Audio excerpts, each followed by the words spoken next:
1762년 여름, 조선 궁궐 어느 뜰에 나무 상자 하나가 놓여 있었습니다. 가로, 세로 1m 남짓, 곡식을 보관하는 뒤주였습니다. 하지만 그날 그 안에는 곡식이 아닌 사람이 갇혀 있었습니다. 조선의 왕세자, 28살의 젊은 남자, 태어날 때부터 왕이 될 운명으로 태어난 사람. 뜨거운 여름 햇살이 뒤주를 달구었습니다. 안에서는 아무 소리도 들리지 않았습니다. 밖에서는 한 여인이 무릎 꿇고 울고 있었습니다. 제발, 제발 살려주소서. 사람들은 그를 미친 왕자라 불렀습니다. 역사는 그를 비극적 인물로 기록했습니다. 하지만 정말 그는 미쳐 있었을까요? 아니면 미치지 않고는 버틸 수 없는 삶을 살았던 것은 아니었을까요? 오늘 AM153 고전 이야기에서는 조선의 가장 비극적인 왕자, 완벽을 강요받다. 결국 부서져 버린 한 인간의 이야기를 들려드리겠습니다. 이것은 단순히 옛날 이야기가 아닙니다. 지금 이 순간에도 누군가는 겪고 있는 우리 모두의 이야기입니다. 사도세자, 그의 이름 속에는 생각한다는 뜻이 담겨 있습니다. 하지만 정작 그에게는 스스로 생각할 자유조차 허락되지 않았습니다. AM153 고전 이야기는 역사 속 잊혀진 인물들, 그들의 진짜 이야기를 전해드립니다. 여러분들의 구독과 좋아요 한 번이면 더 많은 분들께 이 이야기가 전해집니다. 자, 그럼 이제 본격적으로 사도세자의 삶 속으로 들어가 보겠습니다. 1735년 창덕궁. 한 아이의 울음소리가 궁궐을 가득 채웠습니다. 조선 제21대 왕 영조의 아들. 그것도 정실부인 정성왕후가 낳은 적장자. 영조는 그때 42살이었습니다. 늦은 나이에 얻은 귀한 아들이었죠. 왕은 기뻐했습니다. 신하들은 축하했습니다. 온 나라가 환호했습니다. 드디어 우리 조선의 튼튼한 후계자가 태어났다. 궁궐 곳곳에서는 축하 잔치가 벌어졌습니다. 백성들에게는 죄수들을 사면하는 특별 은전이 내려졌고 신하들은 연일 축하 상소를 올렸습니다. 하지만 이 기쁨과 환호 속에는 아무도 예상하지 못한 비극의 씨앗이 숨어 있었습니다. 영조는 어떤 왕이었을까요? 역사는 그를 가장 근면한 왕으로 기록합니다. 새벽 4시면 일어나 정사를 돌보고 신하들과 백성들의 일을 살폈습니다. 그는 스스로에게 엄격했습니다. 왕으로서의 책임을 한시도 잊지 않았죠. 영조의 하루는 철저하게 계획되어 있었습니다. 새벽 4시 기상과 동시에 세수를 마치고 의관을 정제했습니다. 5시 조회를 시작하여 신하들의 보고를 받았습니다. 6시부터 9시까지는 각종 문서를 검토하고 결제했습니다. 점심 식사 후에도 쉬지 않고 경연에 참석하여 학문을 토론했습니다. 저녁까지 일을 하고 밤 10시가 되어서야 잠자리에 들었습니다. 주변 신하들은 종종 걱정했습니다. 전하, 옥체를 보살피셔야 합니다. 하지만 영조는 고개를 저었습니다. 왕이 편하면 백성이 고통받는다. 이것이 영조의 신념이었습니다. 하지만 영조에게는 깊은 콤플렉스가 있었습니다. 그의 어머니는 천민 출신이었습니다. 무술이 궁궐에서 물을 길어 나르던 여인이었죠. 숙빈 최씨라는 이름으로 기록되어 있지만 그녀의 출신은 영조에게 평생의 상처였습니다. 당시 조선사회에서 이것은 엄청난 약점이었습니다. 신하들 중 일부는 영조를 은근히 무시했고 천한 핏줄이라는 비난이 끊이지 않았습니다. 특히 노론의 일부 강경파들은 공공연히 영조의 정통성에 의문을 제기했습니다. 어찌 무수리의 아들이 왕이 될 수 있단 말인가? 이런 말들이 영조의 귀에 들어올 때마다 그의 얼굴은 굳어졌고 주먹은 떨렸습니다. 하지만 영조는 화를 내지 않았습니다. 대신 더욱 완벽해지려 했습니다. 아침부터 밤까지 일했고 한 글자의 실수도 용납하지 않았으며 모든 일에 완벽을 기했습니다. 그리고 그 완벽함을 아들에게도 똑같이 요구했습니다. 영조는 생각했습니다. 나는 어머니 때문에 천대받았다. 하지만 내 아들은 다르다. 정실 부인의 아들, 완벽한 적장자, 그 누구도 흠잡을 수 없는 왕세자. 이것이 영조가 아들에게 건 기대였습니다. 사도세자는 태어날 때부터 특별한 교육을 받았습니다. 3살 때부터 글을 배웠고 5살에는 천자문을 떼었으며 8살에는 경전을 읽기 시작했습니다. 세자를 가르치는 교육관들은 최고의 학자들이었습니다. 송시열의 학통을 이은 노론의 대학자들, 퇴계 이황의 학문을 계승한 영남학파의 석학들. 이들은 세자에게 엄격한 교육을 실시했습니다. 새벽 6시 세자는 기상과 동시에 세수를 하고 의관을 정제했습니다. 7시부터 9시까지는 경전을 읽고 암송했습니다. 9시부터 11시까지는 글을 짓고 해석하는 연습을 했습니다. 점심 식사 후 잠시 휴식을 취한 뒤 오후 2시부터 5시까지는 역사서를 읽고 토론했습니다. 저녁 식사 후에는 하루 배운 것을 복습하고 정리했습니다. 하지만 이것으로 끝이 아니었습니다.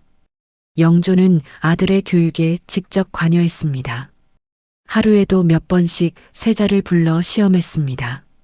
오늘 배운 것을 말해보거라. 어제 읽은 구절을 외워보거라. 이 글의 뜻을 해석해보거라. 어린 세자는 아버지 앞에 서면 온몸이 긴장했습니다. 조금이라도 틀리면 질책이 쏟아졌기 때문입니다. 어느 날이었습니다. 8살 된 세자가 영조 앞에서 논어의 한 구절을 해석하고 있었습니다. 하기 시습지 불영여로. 세자가 말을 더듬었습니다. 너무 긴장한 나머지 다음 구절이 생각나지 않았던 것입니다. 영조의 눈빛이 차갑게 변했습니다. 이것도 모르느냐? 세자는 고개를 숙였습니다. 죄송합니다. 아바마마. 죄송하다고? 죄송하다는 말로 되는 것이냐? 영조의 목소리가 점점 커졌습니다. 다시 하거라. 세자는 떨리는 목소리로 다시 시작했습니다. 하지만 긴장은 더욱 심해졌고 결국 또다시 실수하고 말았습니다. 영조는 옆에 있던 책을 집어 던졌습니다. 책은 세자의 발 앞에 떨어졌습니다. 나가서 100번을 더 읽고 오너라. 8살 아이가 울먹이며 물러났습니다. 이런 일은 거의 매일 반복되었습니다. 사랑은 없었고 인정도 없었습니다. 오직 평가만 있었습니다. 10살 무렵의 사도세자는 천진난만한 소년이었습니다. 무예를 좋아했고 말타기를 즐겼으며 때로는 개구쟁이처럼 궁궐을 뛰어다니기도 했죠. 어느 봄날이었습니다. 세자는 창덕궁 후원에서 무예 연습을 하고 있었습니다. 나무 칼을 들고 휘두르는 모습이 제법 멋있었습니다. 함께 연습하던 동갑내기 친구들과 웃으며 뛰어놀았습니다. 그때였습니다. 세자께서 또 칼질만 하고 계시는구나. 영조의 목소리였습니다. 세자는 깜짝 놀라 나무 칼을 떨어뜨렸습니다. 친구들도 황급히 엎드렸습니다. 아바마마, 왕자가 어찌 그리 경박하냐? 영조는 화가 나 있었습니다. 공부는 하지 않고 놀기만 하는구나. 아닙니다. 아바마마. 오전에 공부를 마치고 잠시. 왕세자에게 잠시가 어디 있느냐? 영조는 세자를 데리고 서재로 향했습니다. 그리고 그곳에서 또다시 공부를 시켰습니다. 칭찬은 거의 없었습니다. 인정도 드물었습니다. 아무리 잘해도 이 정도는 당연하다는 말뿐이었고 조금이라도 부족하면 혹독한 질책이 따라왔습니다. 세자가 11살이 되던 해였습니다. 경연에서 어려운 질문에 명쾌하게 답변했습니다. 신하들은 감탄했습니다. 세자 저하의 총명함이 보통이 아니십니다. 하지만 영조는 무표정했습니다. 아직 멀었다. 그리고 세자에게 말했습니다. 교만하지 마라. 이 정도는 왕세자로서 당연한 것이다. 세자는 고개를 숙였습니다. 칭찬을 기대했던 마음은 실망으로 변했습니다. 어떻게 해야 아버지가 인정해 주실까? 세자는 밤마다 이런 생각을 했습니다. 하지만 답은 나오지 않았습니다. 왜냐하면 영조가 원하는 완벽은 끝이 없었기 때문입니다. 사도세자는 점점 아버지를 두려워하게 되었습니다. 영조를 만나야 하는 날이면 새벽부터 긴장해서 잠을 이루지 못했습니다. 옷을 입을 때도 손이 떨렸고 걸어가는 발걸음도 무거웠습니다. 궁녀들은 그런 세자를 안쓰럽게 바라봤지만 아무도 감히 왕 앞에서 세자를 변호할 수 없었습니다. 어린 시절의 기록 중에는 이런 이야기도 있습니다. 한 번은 영조가 세자를 불렀는데 세자가 너무 긴장한 나머지 제대로 대답하지 못했습니다. 아래옵기 황공하오나. 세자의 목소리가 떨렸습니다. 무엇이 황공하냐? 또박또박 말하거라. 영조의 질책에 세자는 더욱 긴장했습니다. 그리고 갑자기 눈앞이 캄캄해졌습니다. 세자는 그 자리에서 기절해 쓰러졌습니다. 10살짜리 아이가 아버지 앞에서 기절할 정도였습니다. 궁녀들이 황급히 달려와 세자를 부축했고 어이들이 급히 불려왔습니다. 영조는 당황했습니다.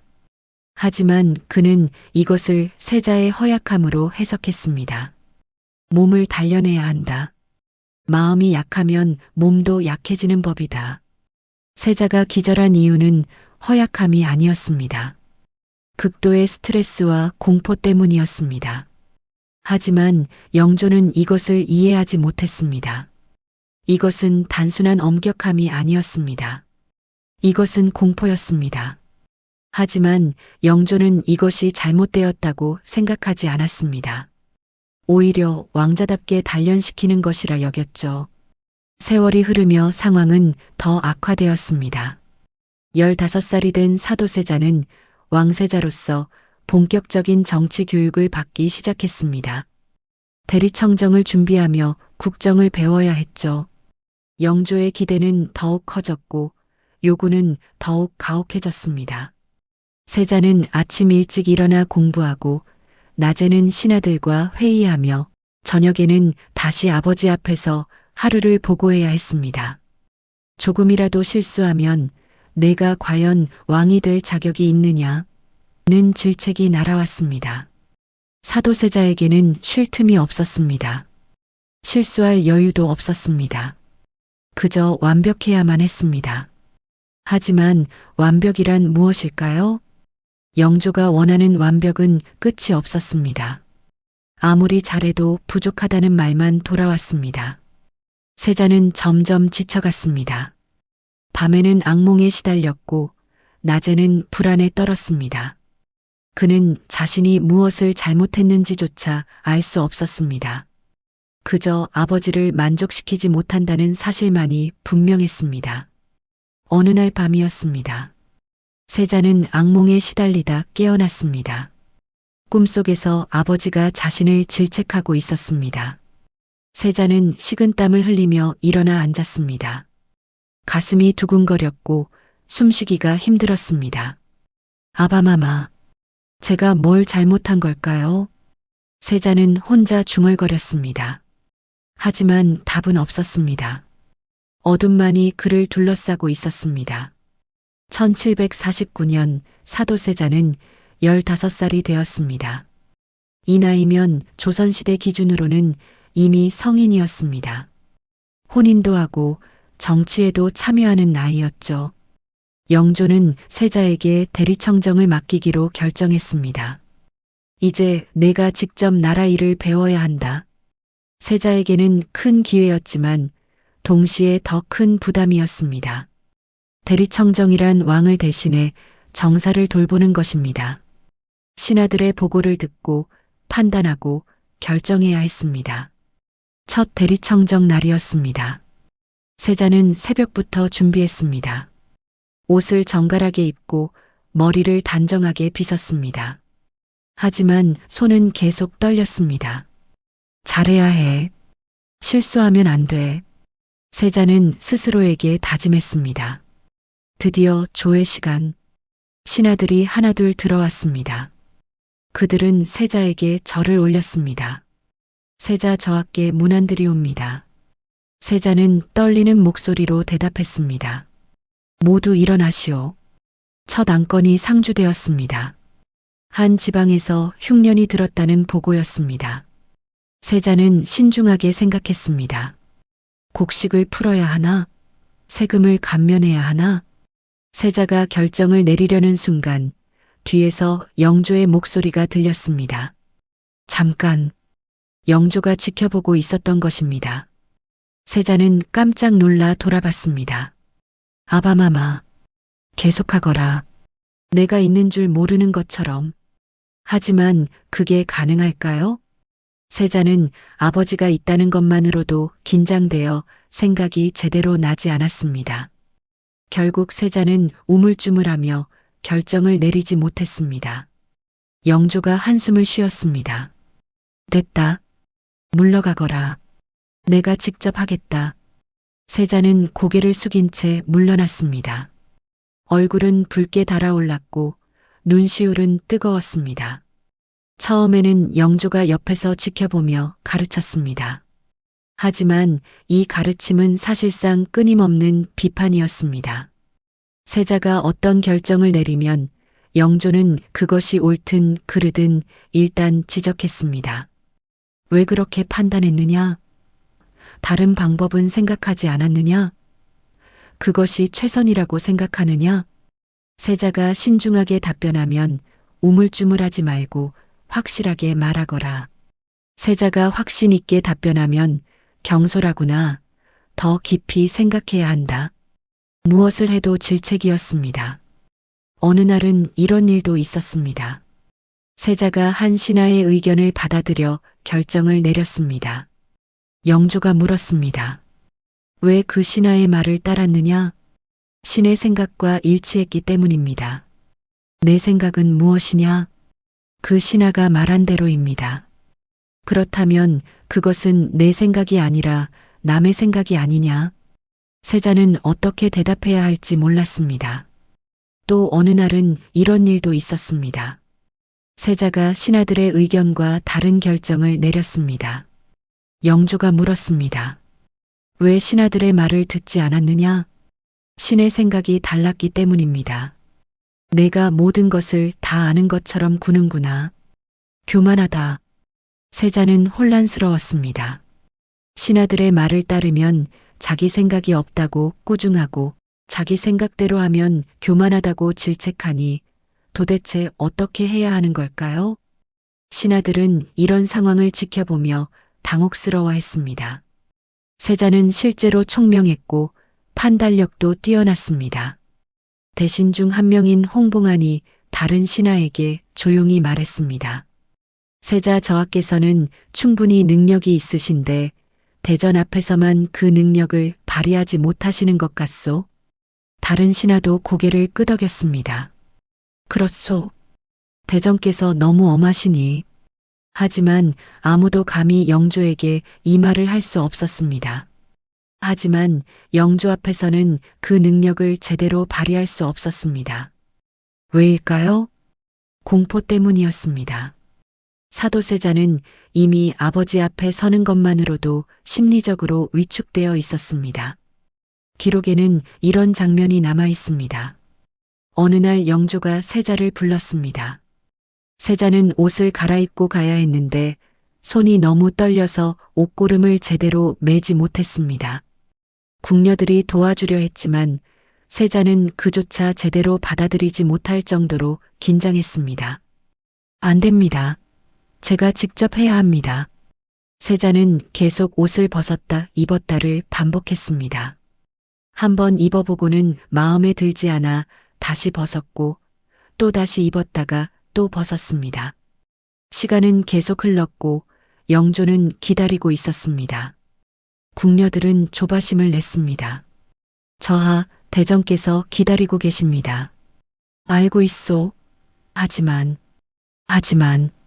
세자는 제대로 옷도 입지 못한 채 결국 영조 앞에 갔고 영조는 그런 모습을 보고 더욱 화를 냈습니다. 왕자가 옷조차 제대로 입지 못하느냐? 죄송합니다. 아바마마. 죄송하다는 말만 하는구나. 대체 무엇을 제대로 하는 것이냐? 세자는 고개를 숙인 채 떨고 있었습니다. 이것은 악순환이었습니다. 아버지의 질책이 두려워 긴장하고 긴장 때문에 실수하고 실수 때문에 더 큰 질책을 받고 그래서 더욱 두려워지는 끝없는 악순환. 사도세자에게 아버지는 사랑의 대상이 아니었습니다. 공포의 대상이었습니다. 심리학에서는 이런 상태를 학습된 무기력이라고 부릅니다. 아무리 노력해도 결과가 바뀌지 않으면 사람은 결국 노력 자체를 포기하게 됩니다. 사도세자도 점점 그렇게 변해갔습니다. 처음에는 아버지를 만족시키려 애썼습니다. 더 열심히 공부하고 더 조심스럽게 행동했죠. 하지만 아무리 해도 인정받지 못했습니다. 그러자 세자는 점차 다른 방식으로 변하기 시작했습니다. 그는 무예에 빠져들었습니다. 칼을 휘두르고 말을 타고 활을 쏘는 일, 이것들은 세자에게 유일한 탈출구였습니다. 무예를 연습할 때만큼은 아버지의 질책도 신하들의 시선도 잊을 수 있었습니다. 땀을 흘리며 칼을 휘두를 때 그는 잠시나마 자유로웠습니다. 어느 여름날 오후였습니다. 세자는 훈련장에서 칼을 휘두르고 있었습니다. 땀이 비오듯 흘렀지만 세자는 멈추지 않았습니다. 휘둘러라, 또 휘둘러라. 칼을 휘두를 때만큼은 머릿속이 텅 비었습니다. 아무 생각도 하지 않아도 되었습니다. 그저 칼과 하나가 되어 몸을 움직이면 되었습니다. 저하, 잠시 쉬셔야 합니다. 너무 무리하십니다. 곁에 있던 무관이 말했습니다. 아니요. 더 해야 하오. 하지만 더 하겠소. 세자의 목소리에는 절박함이 묻어났습니다. 쉬면 안 됐습니다. 쉬면 다시 생각이 나기 시작했으니까요. 아버지의 차가운 눈빛, 신하들의 실망스러운 표정, 자신이 얼마나 부족한 존재인지. 그래서 세자는 계속 칼을 휘둘렀습니다. 지칠 때까지, 더 이상 생각할 힘이 없을 때까지. 하지만 영조는 이것조차 못마땅해 했습니다. 왕자가 무인이 되려는 것이냐? 공부는 하지 않고 칼질만 하는구나. 세자에게는 도망칠 곳이 없었습니다. 궁궐은 넓었지만 그에게는 작은 감옥이었습니다. 왕자라는 신분은 화려했지만 그에게는 무거운 족쇄였습니다. 그리고 시간이 흐르며 세자의 마음속에는 깊은 상처가 쌓여갔습니다. 1752년 18살이 된 사도세자. 이 무렵부터 그의 행동에는 이상한 변화가 나타나기 시작했습니다. 갑자기 화를 내거나 이유 없이 물건을 집어던지거나 궁녀나 내관들에게 폭언을 하는 일이 잦아졌습니다. 처음에는 사람들이 젊은 혈기 때문이라고 생각했습니다. 하지만 이런 행동은 점점 심해졌습니다. 어느 날은 아무 이유 없이 궁녀를 때렸고 또 어느 날은 내관에게 칼을 휘두르기도 했습니다. 사람들은 수군거리기 시작했습니다. 세자께서 요즘 이상하시다. 무언가 잘못되신 것이 아닌가. 하지만 아무도 감히 영조에게 보고하지 못했습니다. 왕세자의 문제를 왕에게 고하는 것은 그 자체로 목숨을 거는 일이었으니까요. 세자빈, 즉 세자의 부인인 해경궁 홍씨만이 이 상황을 가장 가까이에서 지켜보고 있었습니다. 해경궁 홍씨는 16살에 세자와 혼인했습니다. 처음 세자를 만났을 때 그녀는 그에게 호감을 느꼈습니다. 세자는 준수한 외모에 총명했고 때로는 다정하고 상냥했습니다. 하지만 시간이 지나며 그녀는 깨달았습니다. 남편이 점점 변해가고 있다는 것을. 그녀는 나중에 한중록이라는 책에 이렇게 기록했습니다. 세자께서는 대전 영주 앞에만 가시면 온몸이 떨리고 말씀조차 제대로 하지 못하셨다. 그 두려움이 얼마나 깊었던지 때로는 옷을 갈아입지도 못하고 벌벌 떠셨다. 해경궁 홍 씨는 남편을 사랑했습니다. 그리고 남편이 왜 그렇게 변해가는지 이해했습니다. 세자는 미친 것이 아니었습니다. 무너지고 있었던 것입니다. 완벽을 강요받고 인정받지 못하고 끊임없이 질책받으며 도망칠 곳 없이 갇혀있던 한 인간이 천천히 부서지고 있었던 것입니다. 어느 밤이었습니다. 해경궁 홍 씨는 남편의 처소를 찾았습니다. 세자는 홀로 앉아 술을 마시고 있었습니다. 저하. 해경궁이 조심스럽게 불렀습니다. 세자는 그녀를 쳐다봤습니다. 눈빛이 흐릿했습니다. 오셨소? 술을 너무 많이 드셨습니다. 이제 그만두면 생각이 나오. 생각하고 싶지 않소? 무슨 생각 말씀이십니까? 세자는 씁쓸하게 웃었습니다. 내가 얼마나 부족한 인간인지. 그런 생각들. 저와는 부족하지 않으십니다. 아니요. 아바마마께서는 늘 내가 부족하다 하시오. 그리고 그 말씀이 맞소. 나는 정말 부족하오. 해경궁은 남편의 손을 잡았습니다. 저하. 내가 무엇을 잘못한 걸까요? 나는 열심히 했소. 정말 열심히 했다오. 하지만. 세자의 목소리가 떨렸습니다. 해경궁은 남편을 껴안았습니다. 그리고 함께 울었습니다. 1755년 사도세자는 21살이 되었습니다. 이 무렵 그의 이상 행동은 더 이상 숨길 수 없을 정도가 되었습니다. 영조 앞에서는 여전히 벌벌 떨며 말도 제대로 하지 못했지만 영조가 없는 곳에서는 완전히 다른 사람이 되었습니다. 분노를 통제하지 못했고 때로는 폭력적이 되었으며 이유 없이 사람들을 해치기도 했습니다. 기록에 따르면 세자는 이 시기에 수십 명의 궁녀와 내관을 직접 또는 간접적으로 죽음에 이르게 했습니다. 어느 날 아침이었습니다. 세자가 기분이 좋지 않았습니다. 전날 밤 또다시 영조에게 질책을 받았기 때문입니다. 한 궁녀가 세자에게 아침 식사를 가져왔습니다. 저하, 진지 드시옵소서. 세자는 상을 보더니 갑자기 화를 냈습니다. 이것이 무엇이냐? 저하, 내게 이것을 먹으라 했느냐? 사실 음식에는 아무 문제가 없었습니다. 하지만 세자는 화가 난 상태였고 그 화를 어디에든 쏟아내야 했습니다. 치워라. 당장 치우라고. 세자는 상을 발로 차버렸습니다. 그릇들이 바닥에 떨어져 산산조각 났습니다. 궁녀는 겁에 질려 엎드렸습니다. 죄송합니다. 저하. 죄송하다고? 내가 뭘 잘못했는지나 아느냐? 세자는 옆에 있던 촛대를 집어던졌습니다. 촛대는 궁녀의 머리 옆을 스쳐 지나갔습니다. 궁녀는 울기 시작했습니다. 이런 일이 반복되었습니다. 어떤 날은 옷이 마음에 들지 않는다며 수십 벌을 찢어버렸고 어떤 날은 아무 이유 없이 가구를 부수기도 했습니다.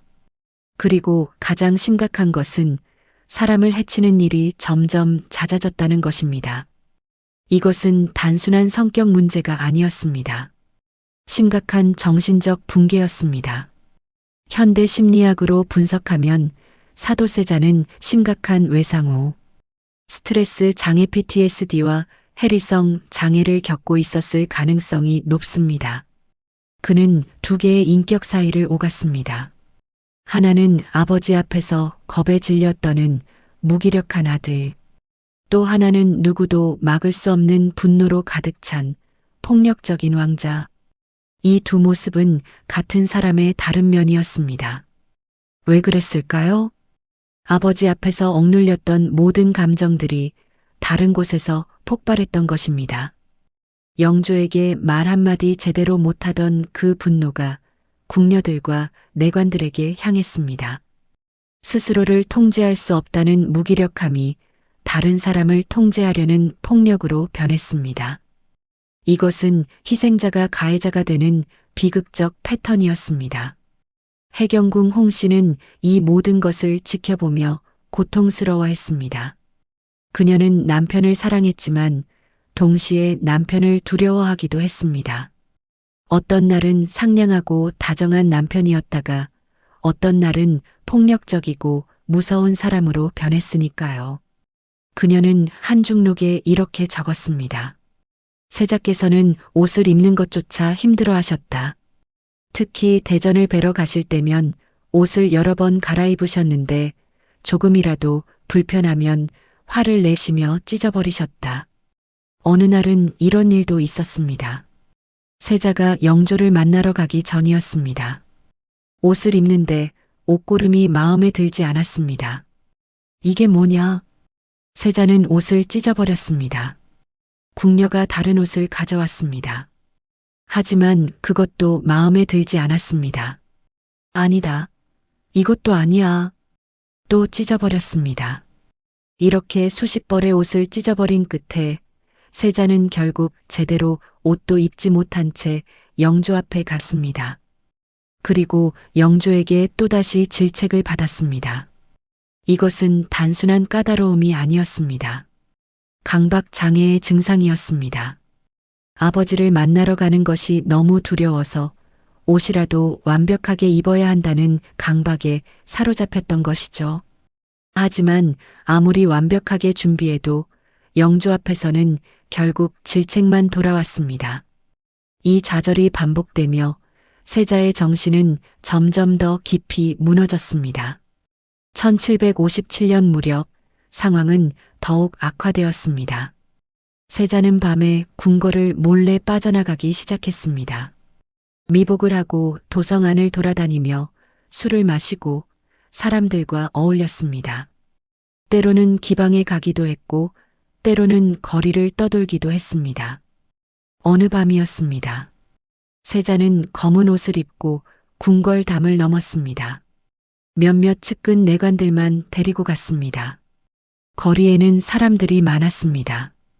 장사꾼들이 물건을 팔고 백성들이 오가며 이야기를 나눴습니다. 세자는 그 모습을 보며 묘한 감정을 느꼈습니다. 저들은 자유롭구나. 왕자가 부러워하는 것은 백성들의 자유였습니다. 그들은 왕자가 아니었지만 적어도 자신의 삶을 살 수 있었습니다. 세자는 한주막에 들어갔습니다. 그리고 술을 주문했습니다. 술 한 사발 주게. 주막 주인은 세자를 보며 고개를 갸웃했습니다. 옷차림이 평범한 백성처럼 보이지 않았기 때문입니다. 하지만 질문하지 않았습니다. 손님은 손님이니까요. 세자는 술을 마시며 주위를 둘러봤습니다. 사람들이 웃고 떠들며 즐거워하고 있었습니다. 이렇게 살 수도 있구나. 그때였습니다. 옆 테이블에서 두 사람이 이야기하는 소리가 들렸습니다. 아들이 과거에 또 떨어졌다네. 그래, 몇 번째인가? 벌써 네 번째야. 아버지가 실망이 크시겠어. 그래도 아들이잖아. 사랑하실 거 아냐? 물론이지. 과거에 떨어져도 아들은 아들이니까. 세자는 그 대화를 들으며 가슴이 먹먹해졌습니다. 과거에 떨어져도 아들은 아들이라. 세자는 완벽해도 인정받지 못했습니다. 하지만 저 평범한 백성의 아들은 실패해도 아버지의 사랑을 받는다고 합니다. 세자는 술잔을 들이켰습니다. 그리고 또 들이켰습니다. 왜 그랬을까요? 궁궐 안에서는 숨을 쉴 수 없었기 때문입니다. 왕자가 아닌 그냥 사람으로 살고 싶었던 것입니다. 평가받지 않고 질책받지 않고 그저 자유롭게 숨쉬고 싶었던 것입니다. 하지만 이런 행동은 곧 영조의 귀에 들어갔습니다. 영조는 크게 분노했습니다. 왕세자가 밤에 궁을 빠져나가다니 채통도 없고 염치도 없구나. 세자는 다시 혹독한 질책을 받았습니다. 그리고 이 질책은 세자를 더욱 궁지로 몰아넣었습니다. 악순환은 계속되었습니다. 아버지의 질책 도피 행동 더 큰 질책 더 심한 도피. 세자는 점점 현실과 단절되어 갔습니다.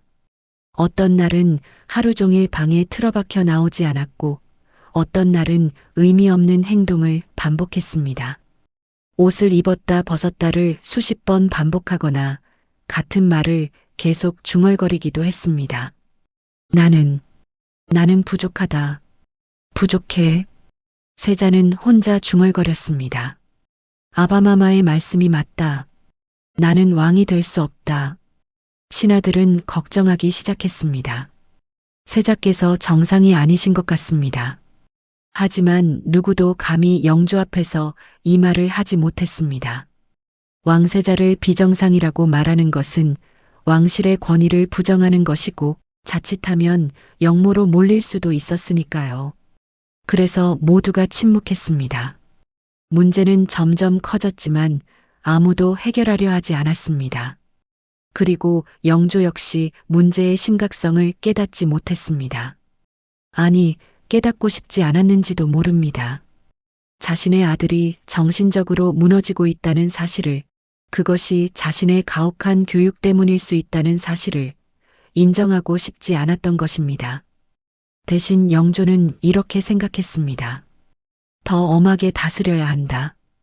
더 강하게 가르쳐야 한다. 그래서 질책은 더욱 심해졌고 세자의 상태는 더욱 악화되었습니다. 1760년 사도세자는 26살이 되었습니다. 이때쯤 그는 이미 정상적인 생활이 불가능한 상태였습니다. 정사를 돌볼 수도 없었고 신하들을 만날 수도 없었으며 심지어 가족들과도 제대로 소통하지 못했습니다. 해경궁 홍씨는 절망했습니다. 그녀가 사랑했던 남편은 이미 사라지고 그 자리에는 고통받는 낯선 사람만 남아 있었습니다. 하지만 그녀는 포기하지 않았습니다. 남편을 보호하려 애썼고 영조 앞에서는 세자를 변호하려 했습니다. 어느 날 해경궁은 용기를 내어 영조 앞에 나아갔습니다. 마마, 세자께서 많이 지쳐 계십니다. 잠시 휴식을 주시면. 하지만 영조는 차갑게 말했습니다. 왕세자에게 휴식이 무슨 필요가 있단 말이냐? 나라를 다스려야 할 사람이 지쳤다고? 하지만 물러가거라. 해경궁은 고개를 숙이고 물러났습니다. 눈물이 흘렀지만 참아야 했습니다. 때로는 자신이 대신 질책을 받기도 했습니다. 세자가 저 모양인 것은 세자빈인 내가 제대로 내조하지 못해서다. 해경궁은 억울했습니다. 하지만 반박할 수 없었습니다. 그저 세자를 지키기 위해 자신이 희생양이 되어야 했습니다. 하지만 상황은 계속 악화될 뿐이었습니다. 그리고 마침내 돌이킬 수 없는 사건이 일어났습니다. 1761년 조선 궁궐에는 긴장감이 감돌았습니다. 영조와 사도세자 사이의 갈등이 이제 더 이상 숨길 수 없는 지경에 이르렀기 때문입니다. 세자의 이상 행동은 날로 심해졌고 영조의 분노 역시 극에 달했습니다. 어느 날 영조가 세자를 불렀습니다. 평소처럼 질책하기 위해서였죠. 하지만 이날은 달랐습니다. 세자는 아버지 앞에 나가지 않았습니다. 아니, 나갈 수 없었습니다. 두려움이 너무 커서 몸이 움직이지 않았던 것입니다. 세자는 자신의 처소에서 웅크리고 앉아 있었습니다. 온몸이 떨렸고 식은땀이 흘렀습니다. 저하, 대정께서 부르십니다. 내관이 조심스럽게 말했습니다. 알고 있소. 어서 가셔야 합니다. 갈 수가 없소. 저하? 갈 수가 없다고 했소. 세자는 소리쳤습니다. 내관은 당황했습니다. 하지만 영조에게 보고해야 했습니다. 영조는 더욱 화가 났습니다. 불렀는데 어찌 나오지 않느냐. 신하들이 세자를 재촉했지만 세자는 방 안에서 벌벌 떨기만 했습니다. 결국 영조가 직접 세자의 처소로 찾아왔습니다. 그리고 문을 열고 들어서는 순간 영조는 경악했습니다. 방 안은 난장판이었습니다. 옷들이 찢어져 여기저기 널려 있었고 가구들이 부서져 있었으며 세자는 구석에 웅크리고 앉아 있었습니다. 영조는 소리쳤습니다. 이게 무슨 꼴이냐? 세자는 고개를 들었습니다. 눈은 충혈되어 있었고 얼굴은 창백했습니다. 아바마마, 대답하거라. 이게 무슨 꼴이냐고. 하지만 세자는 대답하지 못했습니다. 그저 아버지를 올려다보며 떨기만 했습니다. 그 눈빛에는 두려움과 절망만이 가득했습니다. 이 순간 영조는 깨달았어야 했습니다. 자신의 아들이 도움이 필요하다는 것을, 이것이 단순한 불효나 나태가 아니라 심각한 문제라는 것을. 하지만 영조는 다르게 해석했습니다. 저것이 과연 왕이 될 수 있겠는가? 영조에게 세자는 이제 병든 아들이 아니라 조선의 미래를 위협하는 존재로 보이기 시작했습니다. 영조는 돌아서서 나갔습니다. 그리고 신하들에게 말했습니다. 세자를 더 이상 대리청정에 참여시키지 마라. 신하들은 놀랐습니다. 마마, 그것은 과인의 명이다. 이때부터 영조의 태도는 변했습니다. 더 이상 가르치려 하지 않았고 대신 세자를 멀리하기 시작했습니다. 세자는 이것을 느꼈습니다. 아버지가 자신을 포기했다는 것을. 그리고 이 깨달음은 세자에게 마지막 희망마저 빼앗아갔습니다. 그는 완전히 무너졌습니다. 자해하기 시작했고 며칠씩 아무것도 먹지 않았으며 정신이 혼미한 상태로 지냈습니다. 어느 날 밤 해경궁은 남편의 방에서 이상한 소리를 들었습니다. 급히 들어가 보니 세자가 자신의 팔을 긁고 있었습니다. 피가 흘렀지만 세자는 멈추지 않았습니다. 저하, 무슨 짓을 하시는 겁니까? 해경궁이 세자의 손을 붙잡았습니다. 세자는 그녀를 보며 웃었습니다. 하지만 그것은 웃음이 아니었습니다. 아프면 다른 아픔을 잊을 수 있소. 저하, 마음이 아픈 것보다는 몸이 아픈 게 나아요. 해경궁은 남편을 꼭 껴안았습니다. 그리고 함께 울었습니다. 궁궐 안에서는 수군거림이 커졌습니다. 세자께서 이제 정말 위험하신 것 같다. 저 상태로 왕위를 이으시면 어쩌나. 정치적 파벌들도 움직이기 시작했습니다. 어떤 신하들은 세자를 폐위해야 한다고 주장했고 어떤 신하들은 세자를 보호해야 한다고 맞섰습니다. 노론의 강경파인 김상로가 은밀히 모임을 가졌습니다. 세자를 이대로 둘 수는 없소. 하지만 폐세자는 너무 위험하지 않소? 그렇다면 다른 방법을 찾아야 하지 않겠소? 그들은 음모를 꾸미기 시작했습니다. 한편 소론 세력은 세자를 보호하려 했습니다. 세자의 장인인 홍봉안이 중심이 되어 세자를 변호하려 애썼습니다. 세자 저하께서는 병환 중이십니다. 치료하면 나아지실 것입니다. 하지만 이들의 관심은 정작 세자 자신에게는 없었습니다. 그들이 관심 있는 것은 권력이었고 정치였습니다. 세자는 그저 정치적 도구로 전락했습니다. 1762년 봄 결정적인 사건이 일어났습니다. 나경원이라는 관리가 영조에게 상소를 올렸습니다. 그 내용은 충격적이었습니다. 세자께서 궁녀들을 죽이고 백성들을 해치며 궁궐을 몰래 빠져나가 방탕한 생활을 하고 계십니다. 심지어 영모를 도모한다는 소문도 있습니다. 이대로 두면 나라가 위험합니다. 이것은 단순한 고발이 아니었습니다. 세자를 제거하려는 정치적 공격이었습니다. 나경원은 노론 벽파에 속한 인물로 세자를 지지하는 소론 세력을 견제하기 위해 이 상소를 올린 것이었습니다. 상소의 내용 중 일부는 과장되었고 일부는 아예 거짓이었습니다. 특히 영모라는 부분은 전혀 근거가 없는 말이었습니다. 하지만 영조는 이 상소를 액면 그대로 받아들였습니다. 아니, 받아들이고 싶었는지도 모릅니다. 이미 세자를 포기한 마음이 있었기에 누군가 명분을 제공해 주기를 바랐던 것일 수도 있습니다. 영조는 세자를 불러들였습니다. 세자는 벌벌 떨며 영조 앞에 섰습니다. 영조는 차가운 목소리로 물었습니다. 이 상소의 내용이 사실이냐? 세자는 대답하지 못했습니다. 부정할 수도 없었고 인정할 수도 없었습니다. 일부는 사실이었지만 일부는 거짓이었으니까요. 그저 고개를 숙인 채 서 있을 뿐이었습니다. 영조는 이것을 시인으로 받아들였습니다. 그렇다면 내가 할 일을 하라. 이 말의 의미는 명확했습니다. 스스로 목숨을 끊으라는 것이었습니다. 세자는 충격에 빠졌습니다. 아버지가 나에게 죽으라고 하시다니. 세자는 고개를 들어 아버지를 바라봤습니다. 하지만 영조는 세자를 외면했습니다.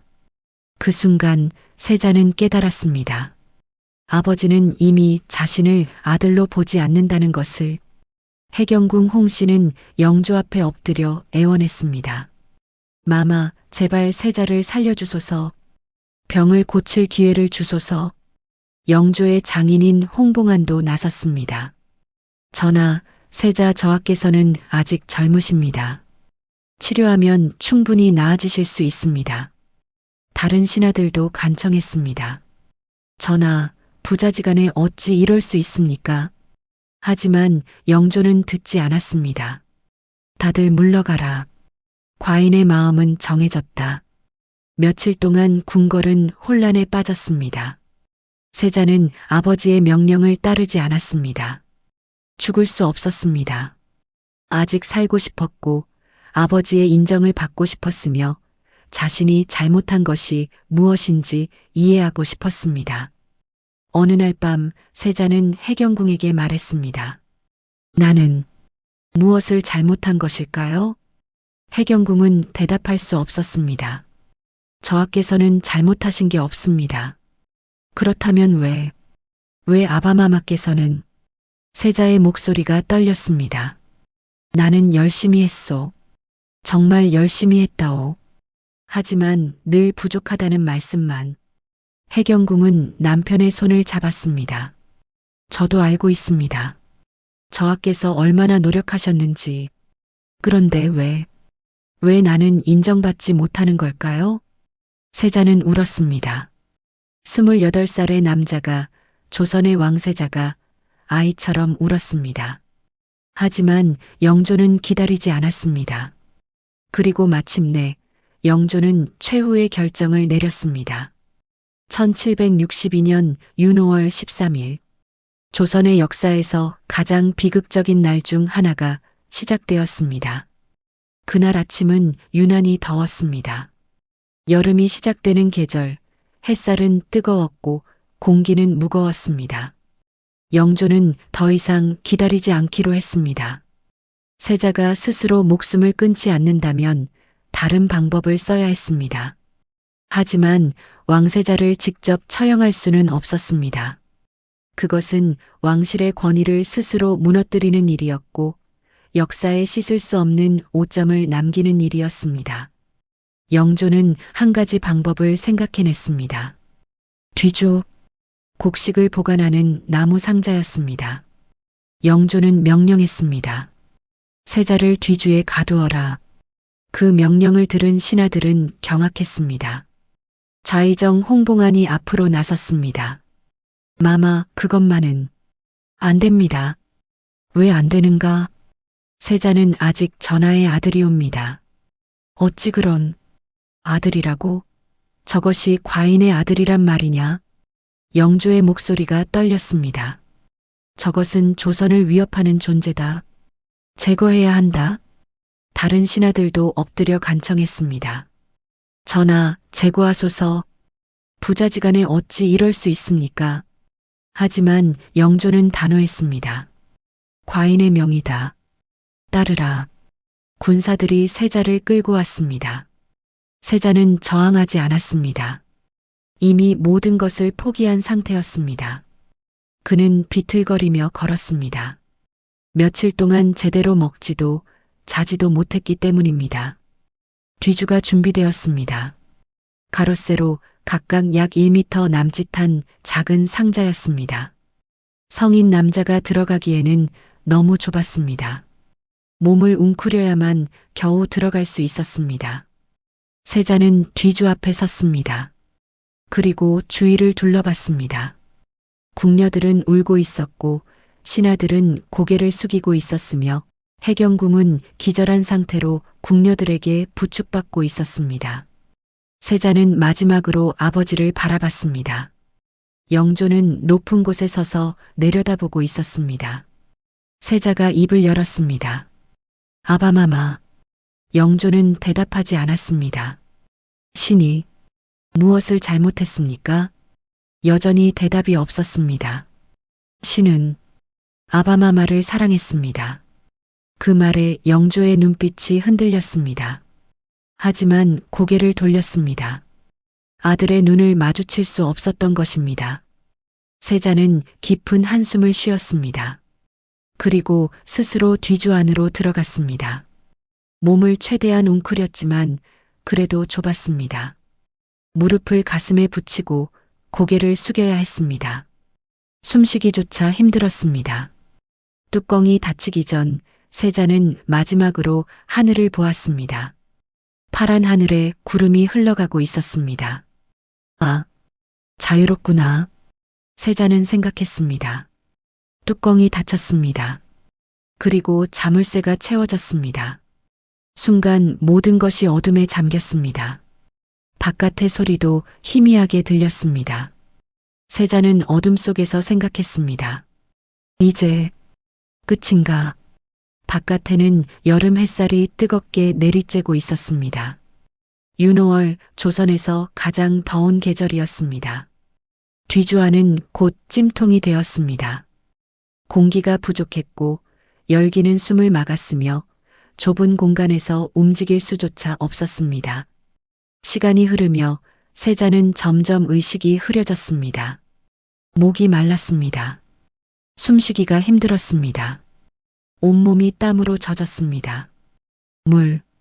물만. 세자는 중얼거렸습니다. 하지만 아무도 들어주지 않았습니다. 첫날이 지나갔습니다. 뒤주 밖에서는 해경궁이 무릎을 꿇고 기도하고 있었습니다. 제발 살려주소서. 그녀의 눈에서는 눈물이 끊임없이 흘렀습니다.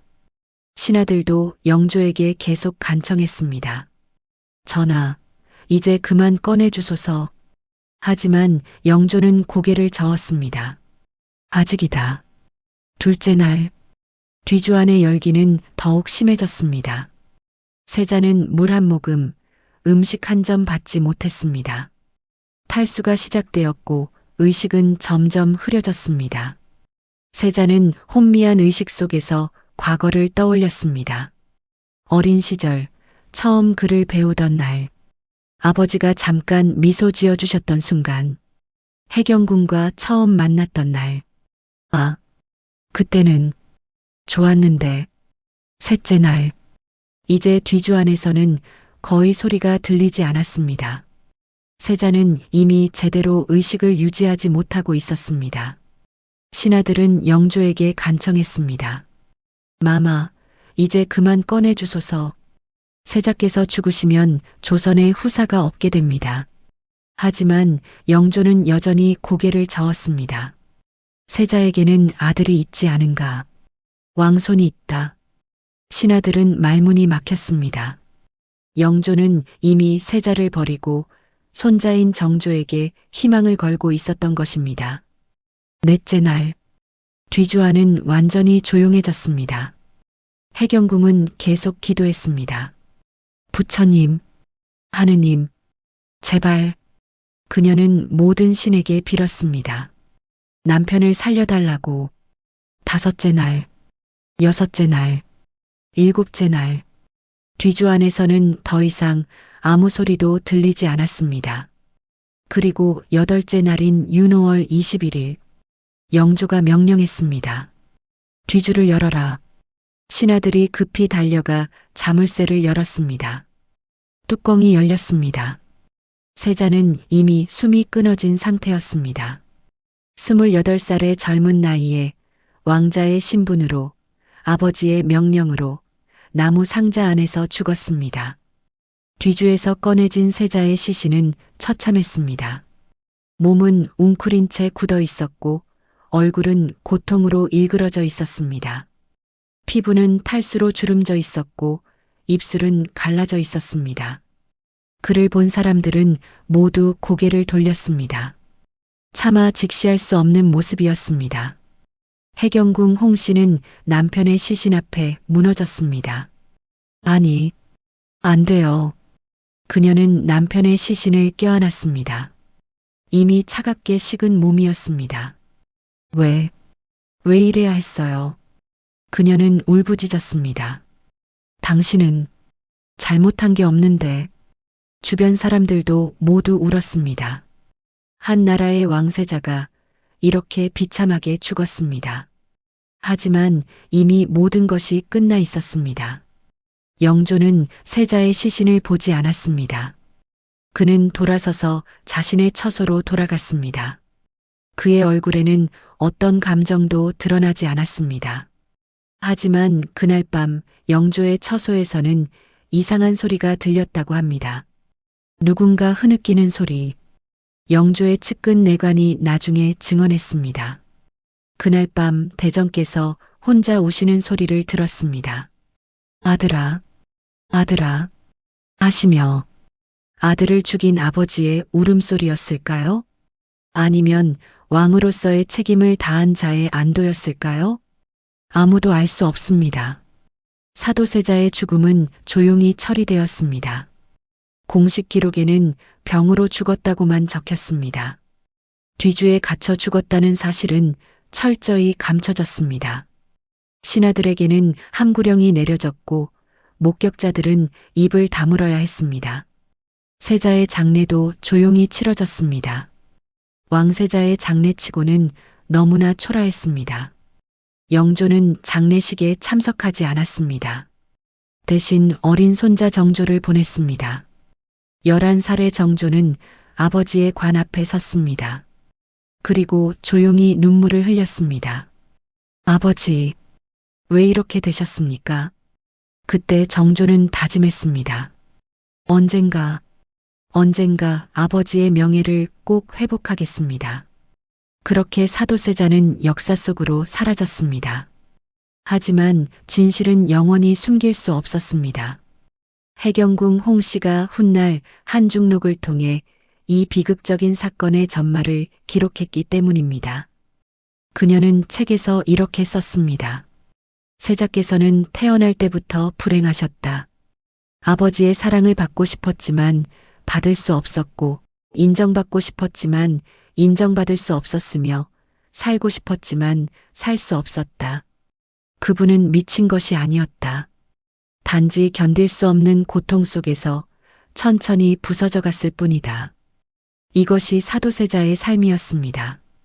완벽을 강요받았지만 결코 완벽할 수 없었고, 사랑받고 싶었지만 결코 사랑받을 수 없었으며, 자유롭고 싶었지만 결코 자유로울 수 없었던 살. 사도세자의 죽음 이후 조선은 어떻게 변했을까요? 표면적으로는 아무 일도 없었던 것처럼 보였습니다. 영조는 여전히 왕이었고 정사는 계속되었으며 궁궐은 평온을 되찾은 듯 보였습니다. 하지만 깊은 곳에서는 균열이 생기기 시작했습니다. 사도세자에게는 아들이 하나 있었습니다. 바로 훗날 조선의 제22대 왕이 되는 정조였습니다. 세자가 죽었을 때 정조는 겨우 11살이었습니다. 어린 나이에 아버지가 뒤주에 갇혀 죽는 것을 목격한 아이. 그 충격이 얼마나 컸을지 상상할 수 있을까요? 그날의 기억은 정조의 마음속에 평생 각인되었습니다. 뒤주 앞에서 무너지는 어머니, 아버지를 꺼내달라고 애원하는 신하들, 그리고 차갑게 외면하는 할아버지. 어린 정조는 이 모든 것을 지켜봐야 했습니다. 그날 밤 정조는 혼자 방에 있었습니다. 눈물이 멈추지 않았습니다. 아버지, 아버지는 정말 나쁜 사람이셨나요? 정조는 혼란스러웠습니다. 할아버지는 아버지가 나라를 위협하는 존재라고 했습니다. 하지만 정조가 기억하는 아버지는 그렇지 않았습니다. 때로는 우울해하셨지만 때로는 따뜻하게 안아주셨고 때로는 함께 놀아주셨던 아버지. 아버지는 나쁜 사람이 아니셨어요. 정조는 스스로에게 다짐했습니다. 언젠가 진실을 밝히겠습니다. 정조는 할아버지 영조 밑에서 자랐습니다. 영조는 손자에게 아버지의 죽음에 대해 철저히 침묵했습니다. 대신 이렇게 가르쳤습니다. 너의 아버지는 왕이 될 수 없는 사람이었다. 하지만 너는 다르다. 너는 훌륭한 왕이 되어야 한다. 정조는 이 말을 듣고 자랐습니다. 하지만 마음속 깊은 곳에서는 반발했습니다. 아버지는 나쁜 사람이 아니셨어요. 단지 불행하셨을 뿐이에요. 정조는 스스로에게 다짐했습니다. 나는 아버지처럼 되지 않겠다. 나는 할아버지가 원하는 완벽한 왕이 되겠다. 그리고 그렇게 해서 아버지의 명예를 회복하겠다. 이것은 쉽지 않은 길이었습니다. 정조는 아버지를 죽인 할아버지를 섬겨야 했고 아버지를 죽음으로 몰고 간 신하들과 함께 공부해야 했습니다. 어느 날 정조가 15살이 되던 해였습니다. 영조가 정조를 불렀습니다. 내 아버지에 대해 어떻게 생각하느냐? 정조는 조심스럽게 대답했습니다. 신의 아버지는 불행하셨습니다. 불행? 스스로 불행을 자초한 것이다. 하오나 저나 아버지께서도 노력하셨습니다. 영조의 눈빛이 날카로워졌습니다. 내가 아버지를 변호하는 것이냐? 정조는 고개를 숙였습니다. 아니옵니다. 다만 아버지도 사람이셨습니다. 완벽할 수 없는. 영조는 한참을 정조를 바라봤습니다. 그리고 한숨을 쉬었습니다. 너는 내 아버지를 닮았구나. 정조는 가슴이 철렁했습니다. 할아버지께서 나도 버리시는 건 아닐까? 하지만 영조는 이렇게 말했습니다. 하지만 너는 더 강해야 한다. 내 아버지처럼 무너지면 안 된다. 명심하겠습니다. 전하. 정조는 그날부터 더욱 완벽해지려 애썼습니다. 1776년 정조가 25살이 되던 해, 영조가 세상을 떠났습니다. 그리고 정조가 왕위에 올랐습니다. 즉위식 날 정조는 혼자 아버지의 묘를 찾았습니다. 배옥에 있는 초라한 묘였습니다. 왕세자의 묘치고는 너무나 소박했습니다. 정조는 묘 앞에 무릎을 꿇었습니다. 아버지, 아들이 왔습니다. 눈물이 흘렀습니다. 아들이 이제 왕이 되었습니다. 바람이 불었습니다. 정조는 그 바람 속에서 아버지의 목소리를 듣는 것 같았습니다. 잘했다. 잘했어. 아버지, 약속드립니다. 아버지의 명예를 반드시 회복하겠습니다. 아버지께서 받지 못한 인정을 제가 대신 받겠습니다. 정조는 즉위 직후부터 아버지를 위한 일을 시작했습니다. 먼저 아버지의 묘를 옮기기로 결정했습니다. 배옥의 초라한 묘를 수원화성으로 옮기기로 했죠.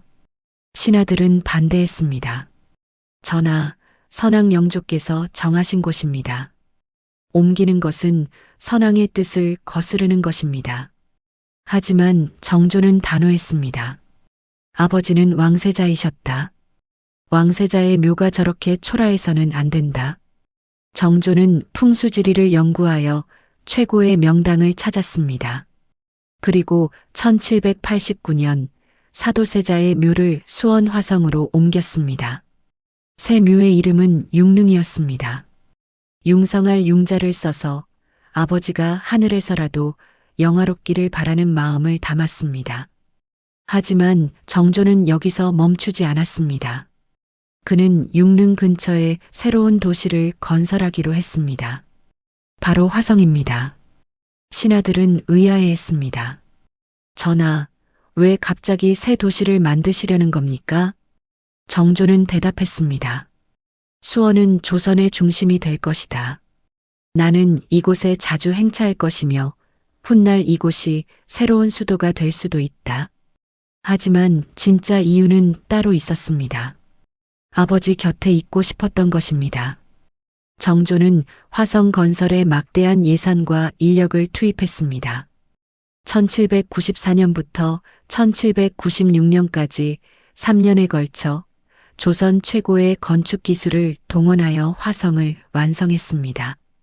성곽의 길이는 5.7km, 높이는 4m에서 6m, 48개의 시설물이 정교하게 배치된 조선시대 최고의 계획도시였습니다.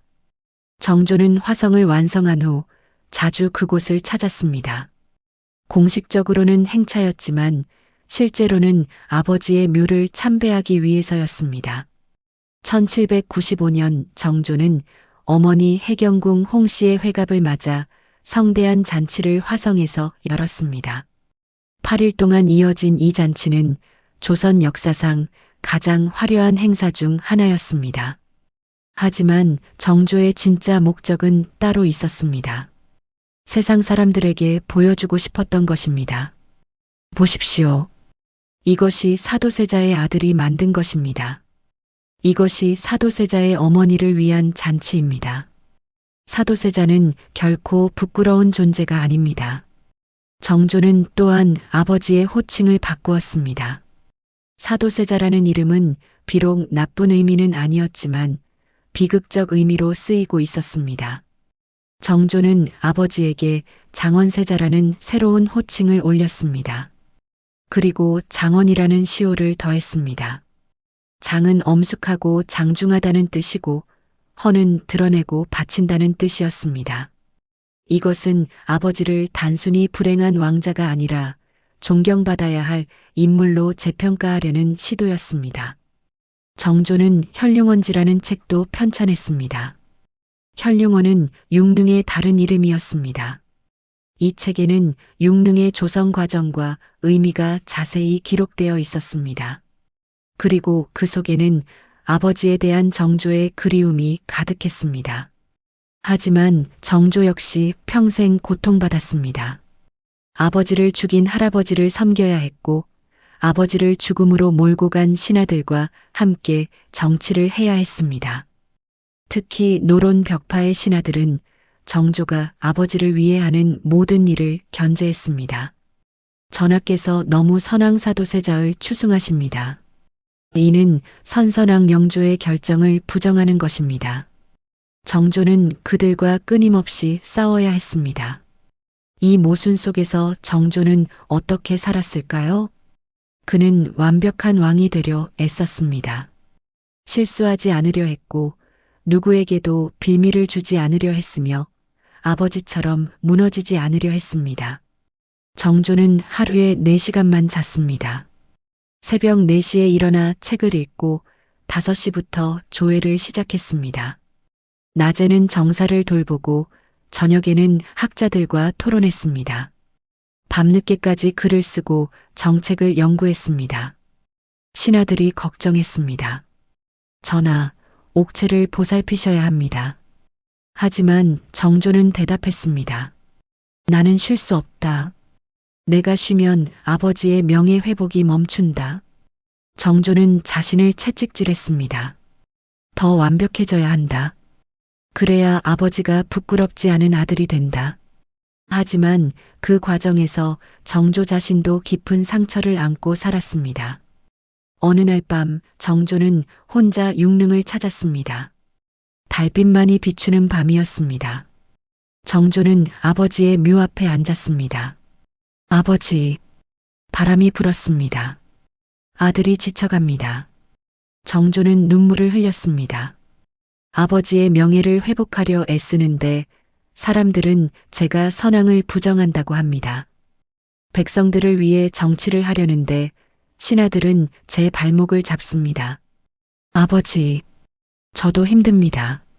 정조는 묘에 이마를 댔습니다. 하지만 포기하지 않겠습니다. 아버지께서 견디신 고통에 비하면 이것은 아무것도 아닙니다. 1800년 정조가 49살이 되던 해, 정조는 갑자기 병이 들었습니다. 심한 종기가 등에 생겼고 열이 나며 고통스러워했습니다. 어이들이 치료했지만 차도가 없었습니다. 정조는 자신의 죽음을 예감했습니다.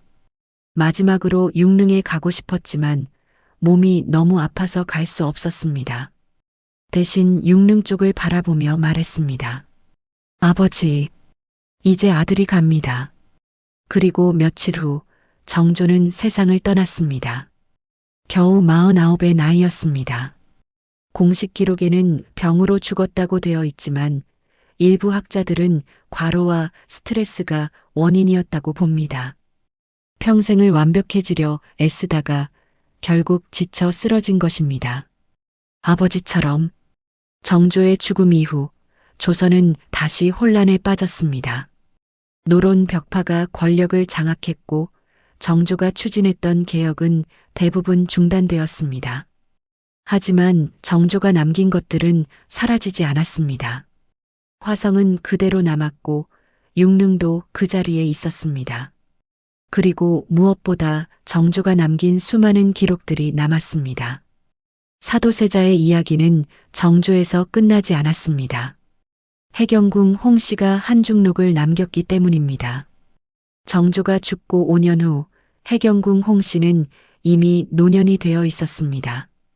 그녀는 자신의 인생을 되돌아보며 글을 쓰기 시작했습니다. 그것이 바로 한중록입니다. 이 책은 처음에는 비밀리에 전해졌습니다. 왕실의 비극을 적나라하게 드러낸 책이었기에 공개적으로 읽을 수 없었습니다. 하지만 해경궁은 이 책을 썼습니다. 왜일까요? 진실을 남기고 싶었기 때문입니다. 남편이 미친 사람이 아니었다는 것, 단지 불행했을 뿐이라는 것, 그것을 세상에 알리고 싶었던 것입니다. 해경궁은 책의 마지막 부분에 이렇게 썼습니다.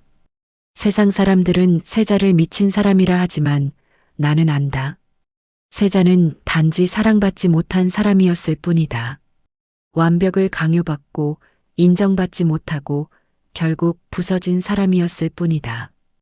이 글을 남기는 것은 훗날 누군가는 세자를 이해해 주기를 바라는 마음에서이다. 이 책은 시간이 흐르며 조금씩 퍼져나갔습니다. 처음에는 궁궐 안에서만 몰래 읽히다가 점차 양반가에도 전해졌고 결국 많은 사람들이 읽게 되었습니다. 그리고 사람들은 비로소 깨달았습니다. 사도세자는 미친 왕자가 아니었다. 완벽을 강요받다 부서진 인간이었다. 사랑받지 못하고 인정받지 못하며 결국 아버지의 손에 죽어야 했던 비극적 인물이었다.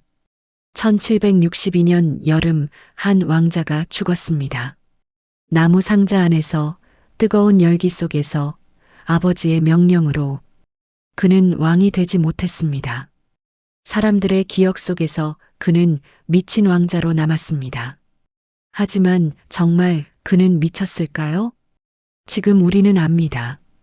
그는 미친 것이 아니었습니다. 완벽을 강요받다 부서진 것입니다. 사랑받고 싶었지만 사랑받지 못했고 인정받고 싶었지만 인정받지 못했으며 자유롭고 싶었지만 자유로울 수 없었던 한 인간. 그의 비극은 개인의 문제가 아니었습니다. 시스템의 문제였고 문화의 문제였으며 우리 모두의 문제였습니다. 그리고 그 문제는 지금도 계속되고 있습니다. 매일 누군가는 완벽을 강요받고 매일 누군가는 기대에 짓눌리며 매일 누군가는 자신을 잃어가고 있습니다. 우리는 사도세자의 이야기에서 무엇을 배워야 할까요? 완벽보다 중요한 것은 인간성입니다. 성과보다 중요한 것은 행복입니다. 평가보다 중요한 것은 존중입니다. 그리고 무엇보다 조건 없는 사랑이 필요합니다. 내가 어떤 모습이든 너는 소중하다. 이 한마디를 사도세자가 들었다면 어땠을까요? 영조가 아들에게 이렇게 말했다면 완벽하지 않아도 괜찮다. 너는 내 아들이고 그것만으로 충분하다. 역사는 달라졌을까요? 우리는 알 수 없습니다. 하지만 한 가지는 확실합니다. 지금 이 순간 우리 곁에 있는 사람들에게 우리가 그 말을 해줄 수 있다는 것. 자녀에게, 친구에게, 동료에게, 그리고 무엇보다 우리 자신에게 완벽하지 않아도 괜찮아. 실수해도 괜찮아. 넘어져도 괜찮아. 너는 그 자체로 충분히 가치 있어. 이것이 사도세자의 비극이 우리에게 남긴 교훈입니다. 역사는 반복됩니다. 하지만 우리는 배울 수 있습니다. 과거의 비극을 되풀이하지 않기 위해 지금 우리가 할 수 있는 일은 서로를 있는 그대로 사랑하는 것입니다. 완벽을 강요하지 않고 실수를 용납하며 그저 함께 있어주는 것. 그것만으로도 충분합니다. 사도세자는 그것을 받지 못했습니다. 하지만 우리는 할 수 있습니다. 지금부터라도 오늘 집에 돌아가시거든 사랑하는 사람에게 말해주세요. 너는 그대로도 충분히 소중해. 그리고 거울 앞에 서서 자신에게도 말해주세요. 나는 완벽하지 않아도 괜찮아. 그것만으로도 우리는 사도세자의 비극을 반복하지 않을 수 있습니다. AM 153 고전 이야기는 이야기합니다. 역사는 승자의 기록이 아니라 견디지 못한 사람들의 흔적이라고. 그리고 그 흔적에서 우리는 배워야 한다고. 같은 비극을 반복하지 않기 위해 사도세자의 영혼이 편히 잠들 수 있도록 우리는 더 나은 세상을 만들어야 합니다. 완벽을 강요하지 않는 세상, 실수를 용납하는 세상, 조건 없이 사랑하는 세상. 그런 세상이 온다면 사도세자도 하늘에서 미소 지을 것입니다. 완벽해야만 사랑받을 수 있었던 한 사람의 이야기. AM 153 고전 이야기는 역사를 평가하지 않고 이해하려 합니다. 이 이야기가 마음에 남았다면 구독으로 함께 해주세요. 다음 이야기에서 다시 뵙겠습니다. AM 153 고전 이야기였습니다.